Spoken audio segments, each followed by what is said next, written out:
আসসালামু আলাইকুম everyone. Cooking হাউজের আজকের আয়োজনে সবাইকে ওয়েলকাম জানাচ্ছি।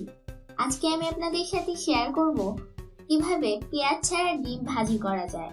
চলুন তাহলে দেখে নেওয়া যাক পেঁয়াজ ছাড়া কিভাবে ডিম ভাজতে হয়। ভিডিওটা শুরু করার আগে আপনাদের কাছে অনুরোধ, যারা এখন আমার চ্যানেলটি সাবস্ক্রাইব করেননি, please subscribe my channel and hit the bell icon.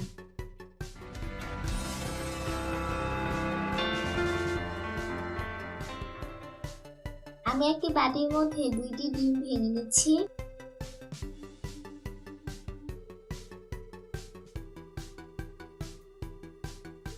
এখানে আমি দিয়ে দিচ্ছি স্বাদ মতো লবণ। এখন একটি এগ বিটার দিয়ে আমি লবণটাকে ডিমের সাথে মিশিয়ে নিচ্ছি।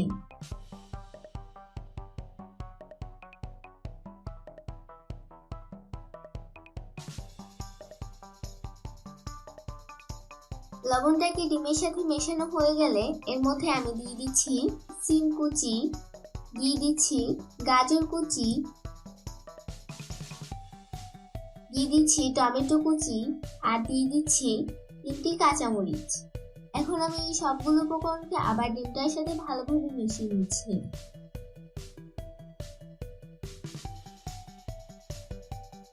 এখন দিয়ে দিলাম 1/2 চা চামচ ভাজা মরিচের গুঁড়া।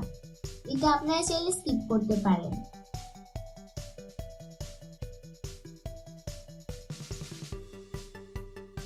এখন চুলায় একটি প্যান বসিয়ে দিয়েছি। প্যানের মধ্যে পরিমাণ মতো তেল দিয়ে দিলাম। তেলটা গরম হয়ে যাওয়ার পর দিয়ে দিচ্ছি সেই ডিমের মিশ্রণটা।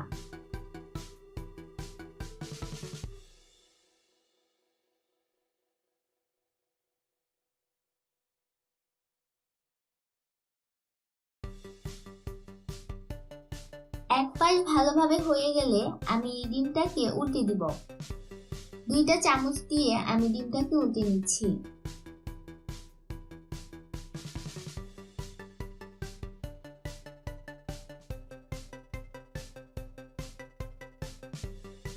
ডিমটা 2 পাশে ভালোভাবে হয়ে গেছে। এখন আমি এটাকে একটি প্লেটে তুলে সার্ভ করে নিব। আশা করি আজকের ভিডিওটা আপনাদের ভালো লেগেছে। ভিডিওটা ভালো লাগলে অবশ্যই লাইক, কমেন্ট এন্ড শেয়ার করুন এবং নতুন নতুন রেসিপির আপডেট পেতে চ্যানেলটাকে অবশ্যই সাবস্ক্রাইব করুন। ভিডিওটা দেখার জন্য আপনাকে অসংখ্য ধন্যবাদ।